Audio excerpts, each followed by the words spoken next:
хэлээд байгаа ч би юу ч ойлгохгүй байна. Үш. Чи явъя л даа. Өснөө баялаад байгаа юм. Яа, чи муу дадаа ингэж яах вэ? Явъя хөөе. Чи болилт өгөн хараад байсан. Яг хийж чадсан яад юм бэ? Чи яах гэж дадаа ингэж идэв бэ хөөе? Явъя хөөе. Тэгэхэд чи яагаад ингэж байгаа юм? Чи юм ямар ч тийм. Чи яах гэж байгаа юм бэ? Зүгээр нааш л. Хөөе. Чи Өнөөдөр болоо. Залуу хүмүүсээс хэд амаар цах ууч зүг олцохгүй юу? За.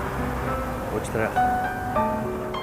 Эхнэр нөхрийн асуудал бидэнд хамаагүй гэж амиа хичээн. Харсан ч хараагүй. Сонссон ч сонсоогүй. Мэдсэн ч мэдээгүй мэд. Хүчирхийллийн хажуугаар чимээгүй өнгөрөхөө болцгоё. Гэр бүлийн хүчирхийллийг зогсооход хүн бүрийн оролцоо чухал.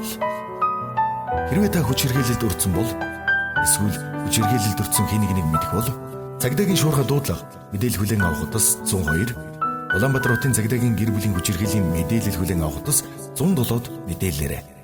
Таны утас нэгжгүй байсан ч залгах боломжтой.